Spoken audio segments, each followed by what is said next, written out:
important in our time right here on the Super Breakfast Show. And some things have caught our attention. Thing is what's happening with River State and the administrator there, going against the court ruling that he should not hire or rather appoint any local government individual whatsoever. And of course, there's the case with the Labour Party. A crisis is deepening even as the ousted Abure has refused to be ousted. Well, we have Gbenga James, broadcast analyst, a journalist, is amazing. And of course, he is going to have a say or two. Mr. Gbenga James, good morning to you. Yeah, good morning, Choma. And Gift is here as well. Crisis deepens. Party splits into 3 factions, not one. Because they've not been able to manage leadership crisis within the party since after the last general election in 2023. Okay. Prior to 2023 general election, Labour Party enjoyed some level of spontaneous popularity that the party never had before. And it suddenly became a major opposition party with chances going into that general election, given the popularity of the presidential candidate of Labour Party in that 2023 general election, in the person of former Anambra State Governor Peter Obi. And during that election, the general election generally, Labour Party made a number of incursions, won some seats, won in some states, in Abia State, at least the governor there is of Labour Party. And one would have thought that after that election, Labour Party would be able to consolidate on the inroads the party made into national political.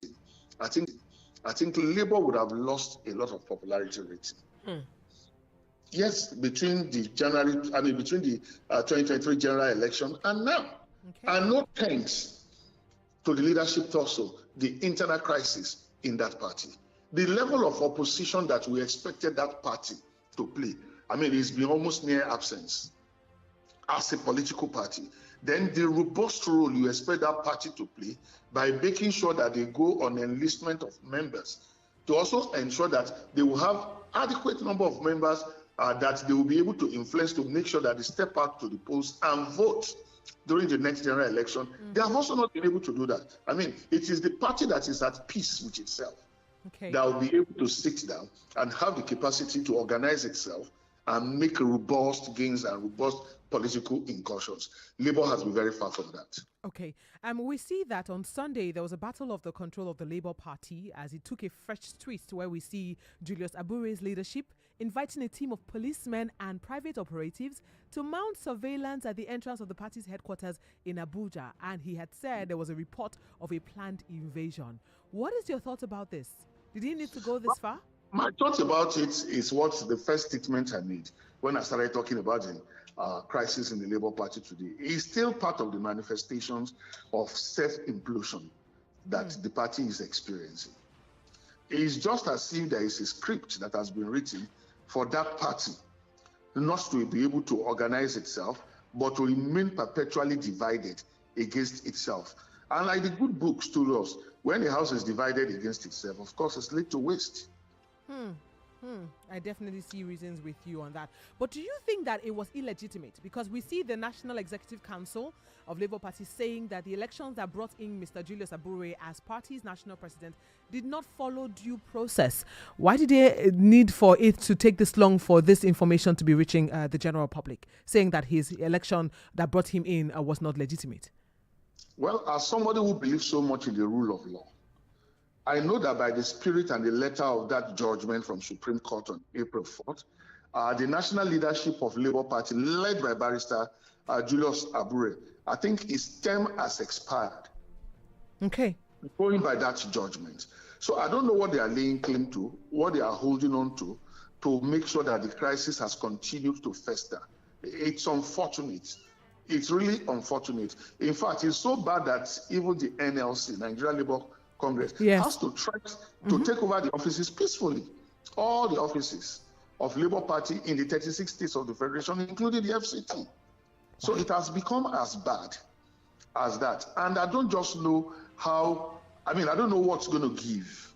I don't know who is going to blink first, who is going to concede ground for normalcy to resume at that party so that they will be able to organize themselves. The next general election is less than 2 years away from now. And I don't know if they will have enough time to be able to first organize themselves as a political party and be able to mobilize the needed support from Nigerians before that next general election. Okay. We see that Lamidi Apapa has joined the drama, like you did mention. He has declared himself as the national chairman of the Labour Party. Yes. Citing the recent judgment of the Supreme Court.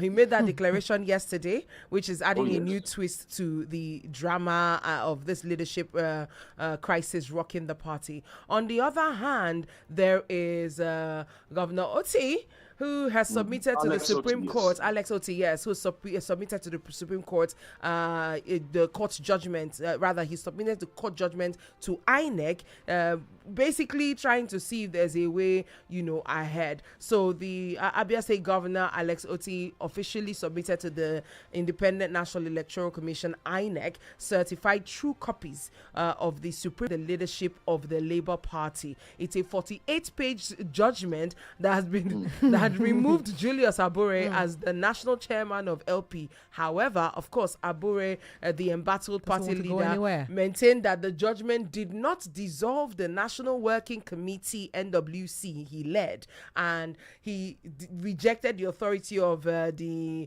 Nenadi Esther Usman-led caretaker committee to take over the party affairs. It doesn't look like there's a way forward, right? I think, when the Supreme Court is the apex court in Nigeria. Yes. And there is no appeal against the judgment of the Supreme Court. So saying that matter is still contentious and it will go to court, I don't know how that will sound, if it will be proper to say that. But just in case Abure and his co-travelers and any other person for that matter, find the judgment of the Supreme Court ambiguous, or they need clear interpretation of what the Supreme Court meant. Maybe they need to seek legal interpretation to that judgment. I just think that some persons are trying to be spoil sports. That was why in my earlier statement, I said something like, it seems that there is a script that is being acted out from somewhere to whittle down the effectiveness of that party so that that party will not be able to maybe have any weight at the next general election. I'm tempted to think along that line because this is self-explosion and it looks like, given that some members of the party are actively, maybe seemingly playing out a script written by an external factor, it might just be self-destruct mission. Okay, you can join in on the conversation. Tell us what your thoughts are on this by calling the number 0705 6900927. 0705 6900927 is the number to call. You can also send us a WhatsApp message on 0705 6900927. 0705 6900927 is the number to send us a WhatsApp message to. You can also send a text as well. 0903 714 2798. 0903 714 2798. We have a message here. Say, good morning. Abure should be arrested and arraigned for contempt of court. This is Patrick from Okota. Do you think he should be arrested? Do you think that defying the Supreme Court's order requires an arrest to happen? Well, you would think that what he's doing is tantamount to contempt. An gross act of impunity. Because you don't have to respect. In fact, if you want to disrespect any court judgment, it shouldn't be that from the Supreme Court, which is the apex court of the land. Okay. And I don't find the statement of that judgment ambiguous in any manner. And I'm not a lawyer. And the gentleman Abure is actually a lawyer. Okay. So he should know better. I expect him to know better, given his legal background. Well, so now that you're talking about legal backgrounds, the conference after the judgment, the party legal advisor, Kehinde Edu, said that the Supreme Court insisted that the lower court should have declined jurisdiction and not made a pronouncement on a political party's leadership. So I think in his way, he's trying to say that negates it. He goes on to say that the Supreme Court judgment didn't sack the LP national chairman Abure. Instead, it rightly upheld the preceding and accumulated High Court and Appeal Court judgments, upholding the immutability of responsibility of the party structures to choose its leaders. These are, it's a lawyer. The judgment did not also set aside the appeal court judgment in LP versus Ebeseni and two others. But if the judgment said, that the lower court, the appeal court, shouldn't have assumed jurisdiction over the matter, is that not tantamount to also declaring null and void whatever decision or declaration the appeal court? Well, he says, and I quote, "The implication is obvious. Abure remains the Labour Party national chairman. The question is, who are the leaders of the party? The party constitution clearly states who the party leaders are. The party was led by National Working Committee led by Abure." This is according to the legal advisor of the party, Kehinde Edu. Well, when all of this continues and it's a big ball of confusion, what will suffer is the political party. And like I said earlier, for the political party, its rating has gone down a lot. And I don't think that party retains the capacity to be able to make the kind of huge impression and great incursion that he made during the 2023 general election. So at the end of the day, this is tantamount. I've said it more than 3 times, to self-implosion of the party. It makes me wonder. They can argue that judgment, they can argue the interpretation, all they like. But I was just thinking that in the interest of that political party, they should find a way to have a common ground. What is the fixation on Abure? What is the fixation on Apapa? When you consider the larger interest of the political party and its participation in democratic process in Nigeria. So what's the big deal about Abure? What is the big deal about Apapa? If these two personalities have become so divisive that the party has been divided right from the top to the bottom, you want to save the soul of the party has to be more important. But we live in a country where suddenly we have elevated individuals to be stronger than institutions. One would say that Abure is the NWC leader, while Apapa is the Labour Party national chairman. Because both of them hold power at this point. And they're saying that the running of the entire LP is basically by the NWC, which makes Abure. So that means it's in the hands of Abure. But Apapa is not letting up. He's not letting go. And he's suffering. He's the party that is suffering. The number to call is 0705 6900 927. 0705 6900 927. Let's be candid with ourselves, Chioma. If I was looking to become a card-carrying member of a party now, with all that confusion in Labour Party, it makes it unattractive for me. And let me tell you something. You can count the number of political gains they made during the last election. They have lost most of those gains. Many of those their party members who won elections have actually since defected to either the ruling party or other parties. And they've all claimed this leadership crisis as the causative factor. So the party is losing ground. Now that you mentioned that who wants to be a member of such a party, I go back to the former presidential aspirant, Peter Obi, who's also in this mix. This coalition, what does this coalition mean then? Does it look like Obi is moving out of this to LP go to SDP full on? Because if he is, why is he still in the mix on this drama with LP, Alex Oti, Abure, now Apapa joined this thing? What's going on? The kind of politics we play in Nigeria and how politicians act in this country. At the end of the day, Obi is bidding his time. And at the end of the day, he will make a decision not based on the interest of any political party, but based on his best political interests. Because, how many political parties that Mr. Peter Obi had traversed? How many political parties he had belonged to? At a time, he was the vice presidential candidate of the People's Democratic Party. Yes, that's true. That was for the 2019 general election. Yes, that's very true. But when it comes down to the last election, 2023 general election, he didn't feel his best political interest was with that party or to be vice to anybody again. He opted out and he defected to Labour Party. Labour Party is having all sorts of crises now. So he will consider his chances. He will look at the political environment. Where is his political interest and ambition best served? Is he in a crisis-ridden Labour Party?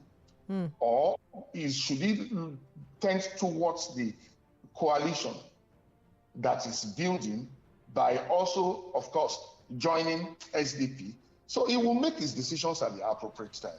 And by now, I think we have been so well schooled in the art of politics in Nigeria and how Nigerian politicians behave. Nothing surprises me again. But I know at the end of the day, when they make their decisions, it is always in the best interest of their political ambition. Okay. Well, back to Apapa, we see that he also made a frantic effort to thwart the case Mr. Obi and the party filed in court to challenge this victory of President Bola Tinubu and his party, the APC. So is Apapa for or against LP or OB being the forerunner of the party by the time the 2027 elections are around the corner? Well, it is quite obvious that Apapa is on the side of Mr. Peter Obi. And they have political understanding and they belong to the same political family. Okay. As it stands at the moment. But the arrowhead of that family, the leader of that family is, of course, Mr. Peter Obi. And at the end of the day, as the leader of that political family, whatever decision he makes, all those who believe in him and his followers, including the Apapa of this world, I think they will do that same line. Okay. Well, I mean, one last thing that I'm seeing with regards to all of this is that Apapa, is saying something rather. Let me try to get that information quickly. I'm trying to get this. Okay, so I'm seeing this, that the renewing his claim to party leadership on Wednesday, that is yesterday, we see that he has announced that the National Working Committee of the party, NWC, would meet on the 14th of April, that is on Monday. And Abure is saying that he is the leader of the NWC. On Monday...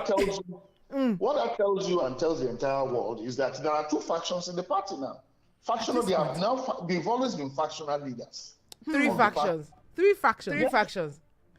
faction of Alex Oti and yes, that faction of Abure and the faction of Lamidi Apapa. But there's also the faction of Alex Oti and Obure and Peter Obi that were, convening a meeting yesterday. Don't also forget that not too long ago, when Alex Oti was preparing for local government elections in the state, in Abia State, he actually threw his support behind Zenith Labour Party, not this Labour Party. The plot thickens. The plot thickens, and there are lots of political intrigues playing out. And like I told you, don't forget, what is permanent in politics is interest. And now we know that it is not your interest, not my interest, sometimes not the interest of the party, but the interest of the politician himself. Okay. Well, you can join in. Tell us what your thoughts are on this regarding the Labour Party fracas going on. 0705 6900927. 0705 6900927. Dividing these factions into three. I mean, it's not even to say who do you stand with or what do you think about all of this. Okay, so before you go, we're going to let you go really soon. But before that, let's quickly delve into River State, where the sole administrator is doing his own thing. I asked a question yesterday, and I'm asking the same question today. Is he under the democratic rule? Because I beg to question that he might not be. And so, while people are, appealing and suing and putting all this in court, he is on his own carrying out his own mandate. That's it. Because at this point he's the one that's putting together his own local government chairman and in fact reconstituting some of the establishments that have been dropped or that have been suspended. What's going on? Help us here. Well, what is going on in Rivers State is that democratic institutions have been suspended. And it started with the suspension of Governor Sim Fubara of Rivers State, then suspension of the Rivers State House of Assembly. And of course, since Vice Admiral Ibas entered, is continued in that line. we saw that he removed all those who were appointed by the executive arm of government. And don't forget that the Supreme Court judgment on the issue in Rivers State actually declared void the last local government elections. So Governor Fubara, before he was suspended, had already advised all the local government chairmen that were elected through that election that the Supreme Court discontinued to resign. And accordingly, they resigned and handed over to head of local government administration, Holgers, in their respective, the 23 local governments in Rivers State. But with the sole administrator now, he's coming to say, you can't build something on nothing. And he was not democratically elected. So maybe we should actually not expect that he's going to be conforming, his actions are going to be conforming with democratic pattern or democratic dictates. Okay. But it's unfortunate what, has been done to Rivers State, because it means that leadership structure at all levels does not express the will of the people. Again, because they didn't vote Ibas into office. Right. Who they voted into office was Fubara. Okay. For their lawmakers, they voted, but they have been suspended. And the chairman they voted for, Supreme Court said that election was not a proper void. election, Right. and voided it. So administrator has also come in now to appoint his own men, who may not necessarily be the people that the people of the respective LGAs, 23 of them, in Rivers State wanted. So it's just one illegality upon another. That is what is playing out in Rivers State, and it's quite unfortunate. Rivers State is such a strategic in Nigeria, and you don't want to toy with things in Rivers State, but this is where bad politicking has taken us to, because everything that has happened, whatever has gone down in Rivers State, it was down to political disagreement between two people, Governor Fubara and his erstwhile political godfather, Inyes Wike, current FCT minister. And as a major fallout from this major crisis between these two people, democratic institutions in Rivers State have been suspended. Do you think it's high time the presidency comes in to say something about this? You said? Do you think it's high time the presidency comes in to say something about this? The presidency has come in. This is the Supreme Court. Spread pro-democracy groups and men of good conscience. They have been speaking, and they have been calling on Mr. President to take a second look. Because some things also played out recently that also made me to join my voice to the voices that have been calling for Mr. President to take a second look and review his decision about the declaration of state of emergency in Rivers State. Now, even Vice Admiral President, to make the decision about the declaration of state of emergency, was that he said governance has come to a grinding halt and that nothing was happening in Rivers State again. But recently, Vice Admiral Ibas, the administrator, visited two of the biggest ongoing projects in Rivers State. One of them, the Rivers State House of Assembly complex, which Mr. President said was destroyed and nothing was being done to reconstruct. But the construction is at 80% level. Wow. And the administrator admitted as much as this. He also visited Trans-Calabari Bridge, which is one of the very important and key legacy projects in Rivers State. And he said the project was going on at a good pace and monies have been completely paid for this project. So which means that it was mere propaganda and outright falsehood that led to the sole administration. Then nothing. Okay. So maybe Mr. President, well, they say in the first instance 6 months. Do we have to wait for 6 months? If we are waiting for 6 months, what are the objectives? What do we want to achieve within these 6 months? What moves? What measures have been put on ground? If you say, okay, it gives the warring gladiators time to bury the hatchet and reconcile. I've not seen any high-powered committee set up to reconcile these two factions, or to these leadership figures that have been in crisis, that has now led to the suspension of democratic institutions in Rivers State. And on that I know that Mr. President is a Democrat. We know his antecedents in pro-democratic movements in this country with NADECO.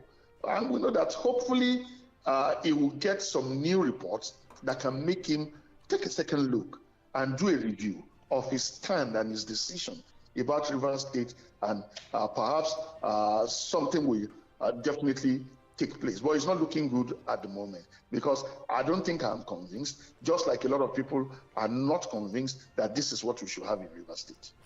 And on that thoughtful note, Mr. Gbenga James, thank you very much. We've been talking to the broadcast journalist and public affairs commentators. Good to talk to you again. It's been a minute. Thank you very much. Thank you, Mr. Gbenga James. Have yourself a good day. Do not go anywhere. It is still the spotlight and matters are rising. We're going to hear another opinion because, you know, there are many sides and many thoughts and many points of view to this issue. So stay with us on the spotlight. We'll be right back.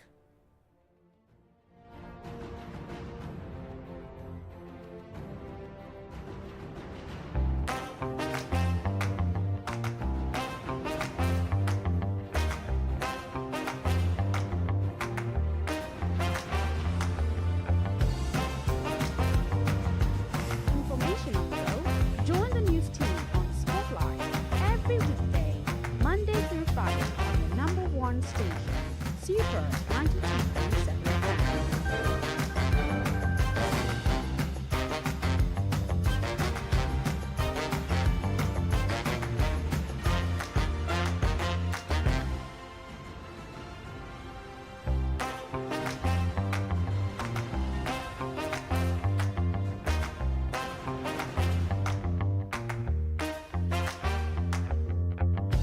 It is still the Spotlight conversation right here on your One Family One Radio Super 92.7. You can be a part of the conversation by either sending us a WhatsApp message or calling in on the show or sending a text message. The number to call and send a WhatsApp message to will be 0705 6900 And the number to send a text to will be 0903 714 2798. Before us are two stories of individuals that have defied the Supreme Court. Crisis in two different places. Yes. One with a party and another with a state. Labour Party and being with a state. We spoke to a broadcast journalist and public affairs commentator, Gbenga James, and now we are on to editor and political analyst, Godi Efose. Good morning to you, Mr. Efose. Good morning, Choma. My name is Godi Ofose. Ofose. Ofose. Thank you very much for that question. So good morning again to you, Mr. Godi Ofose. Thank you. I hope you had a good night. Yes, I did. Awesome. It was nice, and I was anxiously waiting to speak with you for the first time. I'm used to Michael. I'm used to Kim. Well, welcome. So this is my first time of engaging you. Lovely to make your acquaintance. Okay, so let's go to the issues now. I think I want to start with the LP crisis before we go on to the other talking point, which is Rivers State. For the LP crisis, I want to hear your take on the three factions that are, you know, everyone is claiming ownership of the party. One person is the national chairman, that is Mr. Papa, claiming that, you know, he's the one in charge. The NWC leader, Abure, is claiming he's the one in charge. And of course, there's the Alex Oti and Peter Obi faction, as it were. So what is your take on this crisis? Who is right, who is wrong, and who should we boot out? Well, thank you very much, Choma, for having me this morning. I think first and foremost, Nigerian political climate is very toxic, if I may use that phrase.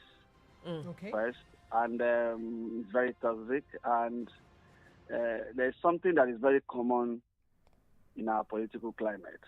First, when a party loses an elections and the winning party seems to be destabilized, the rest of the parties will be in turmoil.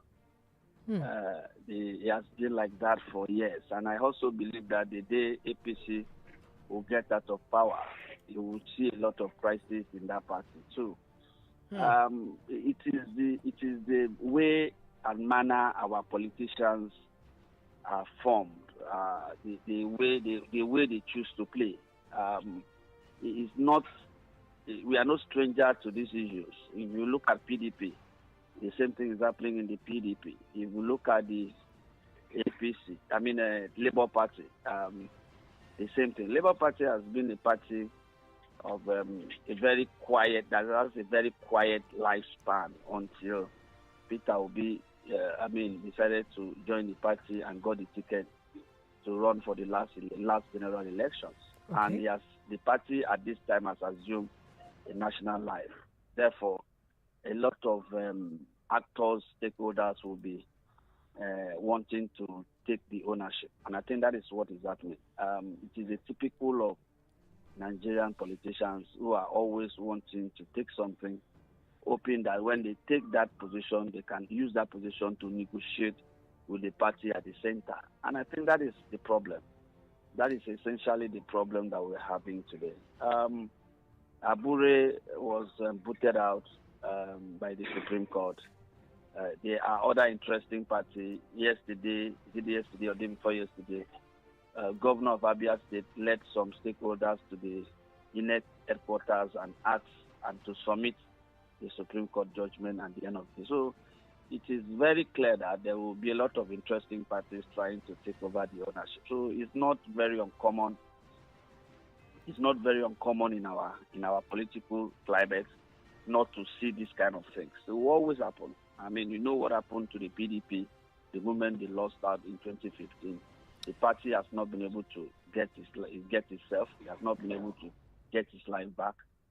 There will be interesting actors in the government who do not want you to assume a peaceful life, who do not want a party to assume a peaceful life, so that they will not begin to mount momentum to see how they can take power from those who are holding on to it. The same thing may also happen to SDP. You can see the interest now from the actors moving in there. There's going to be SDP has been a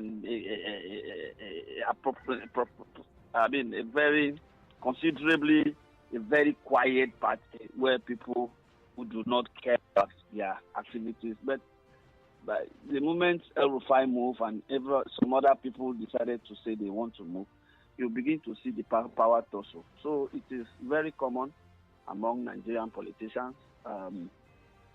It's very common among our political parties because we are not formed based on ideologies. We are formed generally based on what we can get. For the Labour Party in the first place lost its bearing. The Labour Party in itself, by its own name, should tell you where it's coming from. Should come from the Labour Union. Okay. But because as at that time maybe they think the party was not viable enough to help them to make money, they leave it for the politicians. Now, it's like giving a lion something to keep for you. It will be so difficult for you to take it. So giving Nigerian politicians something to keep is actually going to be very difficult for you to wrestle that. The likes of Alausa Abure, I'm not sure they are of the national NLC. They are from the TUC.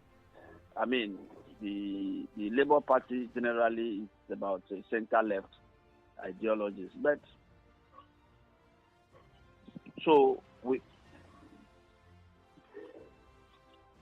Hello, can you still hear us?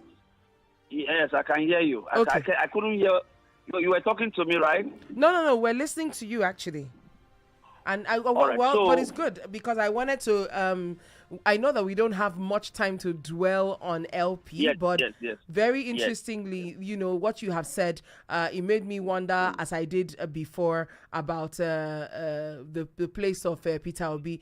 Does it look like at this point, because of all this drama, does it look like he's going to the SDP on one hand? And of course, like we did mention or we did highlight earlier, that after the court ruling, there was a press conference where the party's legal advisor, Kehinde Edu, basically said that the Supreme Court insisted that the lower court should have declined jurisdiction and not made a pronouncement on the political party's leadership. And so he was saying the implication is obvious. Abure remains the Labour Party national chairman, and the question is, who are the leaders of the party? The party constitution clearly states that the party leaders are who the party leaders are, and that the party is being led by the National Working Committee, which is led by Abure. So again, it's a whole wahala. So I don't know if we can. It's a whole problem. It's a whole problem. You know that if, for instance, if Labour did not have elective representative in the government, like in the in the Senate, House of Rep, in the State House of Assembly, and even a governor. The party wouldn't have been in existence till now. It's because there's interest now. What about SDP? SDP also stood for that election. I don't think SDP had a major stake. How many representatives there have in government, in the House, in the National Assembly? So I feel it's about interest. There's going to be realignment. Who knows whether Peter Obi is still going to be in that party? If he's going to be in that party, there's going to be a lot of realignment. And I believe 2027, by next year, some of these things will begin to unfold. Okay. Abure became the chairman of the Nigerian political party LP following the death of his predecessor, Abdulkadir Abdulsalam. Then he was elected by the Labour Party NEC, that is the National Executive Council, in 2021. And now we see the same NEC coming to say that his election was illegitimate. How so? In 1 minute, just tell me what you think in 1 minute. Okay. Go ahead. Go ahead. Oh, okay, I should go ahead. Yes, all right. please. All right. Oh, okay. You see, that is the characteristics of Nigerian politicians. I keep saying, I'm not talking about all the politicians. I said Nigerian politicians. So that's the characteristics of all Nigerian politicians. A meeting could be held in the morning, but at night, some people will come out to say such a meeting were never held, and they were never present, and they were the ones chairing the meeting. And when you fall out with the Nigerian politicians, a lot of things will happen. All right. You saw what happened even in the ruling party. What happened to the national chairman? A national chairman that took the party to the election and won the elections. After the elections, what happened? He was booted out. Abdullahi Adamu was booted out, and this man was brought in. I can assure you, Trauma, that if what happened in APC happened in another party, there will be crisis, because there is a president. They are in government. The president is there. He has assumed the leadership of the party, so he can talk to everybody. Everybody can listen to him. But if that happens to any other political party that does not have the wherewithal, that does not have the pulse of the nation, that does not have the leadership of the nation as a president, there will be crisis. Even Abdullahi Adamu will not accept it. So these things happen. That's what I'm telling you. If Abure was not the national chairman of Labour Party and he was on the other camp, he would have done the same thing. So all of them are the same. So when you see them in their fight, you let them fight their fight, and you just stand and watch. So at the end of the day, they will go back and realign. That's what happened. They will go back and realign. What happened in Labour Party is not stranger to what happened in PDP, what happened in APC before, and what would happen to APC in the future. So it's not the same thing. It's not the characteristics. Don't forget, some of these political parties are not manned by non-Nigerians. They are manned by Nigerians. They are run by Nigerians. So they can always bring these characteristics to bear, and that's what you are seeing in the LP. So I'm not surprised. All right. I'm not surprised. It was even before now. It was between Abure and Alausa. Okay, so sorry to interrupt you, but the phone lines. No problem. Yeah, we just lost that call. But if you want to call us, 0705 6900927. There's a call coming in. Hello, good morning. Hello, good morning. Good morning, Mr. Ben. Yeah, good morning, sir. Good. You see, Julius Abure, he has served his 4 years according to the party constitution. Okay. And he finished his 4 years very well. Then out of greed, because he was nowhere, he never expected that he would be a hero, a superstar like that.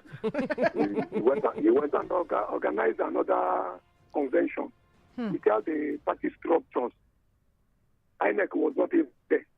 Then I think for second time, we do. Hello? Yes, sir. Convention. Okay. They now I cannot hear the caller. Not a problem. We will convey his information to you, but let him finish speaking. He now elected himself for second time. That is the problem now. Now, when they went to Supreme Court said now that maybe they have judged this matter down. Party matters, leadership, everything. It's in the hand of the party. Let anyone they want to choose, let them choose. Then who are the party structures, presidential candidates? It's not in the side of Abure. The only governor they have had their state government. It's not on the side. All the senators, all the members of House of Assembly, all the committee members, all the BOT, all of them are on the side of people. They are not with their people. So now, what Akure is saying, Supreme Court has got against him. That election is null and void. That party was not there. Party structures were not with him. And the INEC was not there. So that he was sacked. So what he's doing now is irregularity. There is no conflict, no problem in Labour Party. Not the thing they want to just cause distraction, just make distraction. Thank you. God bless you. Thank you very so much. Thank you. Okay, so now we've talked about the Labour Party. Thank you very much for your submission, sir. Let's go back to our conversation about the River State saga, as it were. The sole administrator of River State, Vice Admiral Ibok Ibas, retired, has approved the appointment of administrators for the 23 local government areas of the state, less than 24 hours after a federal high court reportedly restrained him from doing so. Not only has he done that, he has also reconstituted previously suspended boards of agencies, commissions, and parastatals that were. This was announced in a special government announcement issued on yesterday, at the secretary by the secretary to the state government, Ibibia Warika. Look, the conversations around this are plenty, and we're going to come to what the lawyers have said. But what is your take on the matter, Mr. Ofose? All right. Last night I made a post on my Facebook handle, and I said it looks like I like the speed that Ibas, the sole administrator, the speed at which is going. Maybe that he may contemplate appointing House of Assembly member for River State. But that is on the light. Okay. That is on the light channel. All right. Okay. That is on the light channel. Yeah. What I want to say is this. Whatever Ibok Ibas is doing, so many legal minds have come out to say that in the first place, state of emergency was illegal. Right. All right. Right. So whatever Ibok is doing is illegal because you cannot give what you don't have. Mm-hmm. All right. If the decision to appoint him in the first place is unconstitutional, so you will continue to take all the unconstitutional measures throughout and decisions throughout his time in River State. Now, let us say that the state of emergency was declared for peace to be restored in River State, right? Yes. Now, would all the inactions of Ibok Ibas in a proper society, in an egalitarian society, is these actions not supposed to cause more chaos than bring peace? First and foremost, you are asked to go and help maintain order in River State. You are not asked to go and govern. You are not asked to go and make appointments.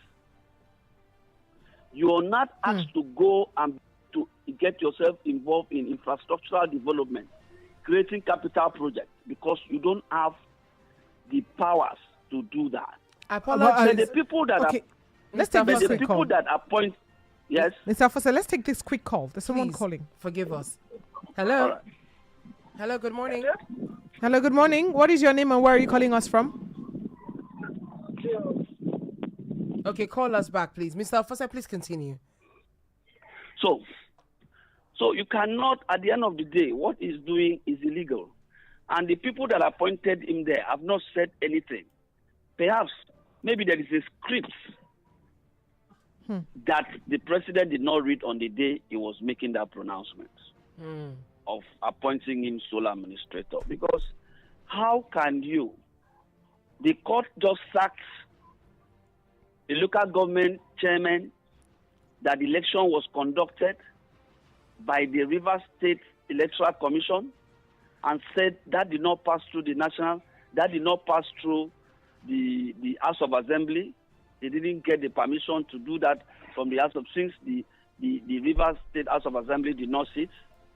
And the federal government has also said that any states without a functional local government, the local government autonomy has just been restored in our electoral process now, in our governance, in our democracy now. The only arm of government that reigns supreme now is the judiciary. Now, you have actually decided to appoint local government administrator. I don't know how a sole administrator is appointing local government sole administrator too. What he needed to do, we have had was declared in Ekiti State. Yes. All right. Yes. We have had it before. Yes, so we have. Why don't you ensure that you bring peace? Because it looks to me that the sole administrator is interested in making more trouble than making peace. Because in River State, the River people supposed to quell the riot or to quell the protest. So he will continue to say that, the rivers is not settled, the peace has not returned.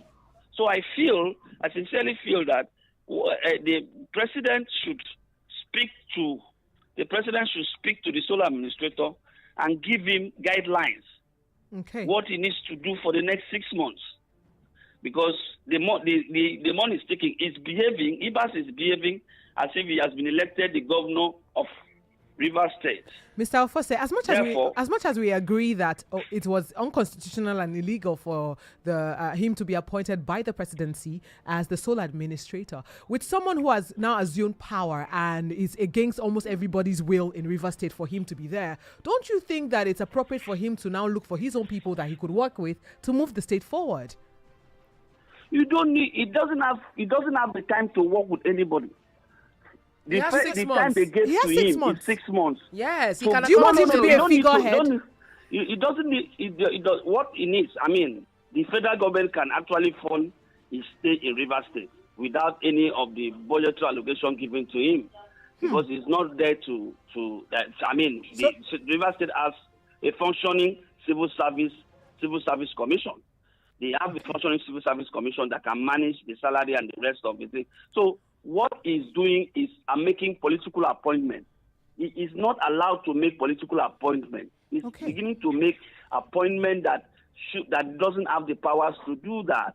So for me, I feel if you look at the papers this morning, it says he shunned the court. The court of competent jurisdiction has given an order. Don't make this appointment. He has gone ahead to make the appointment.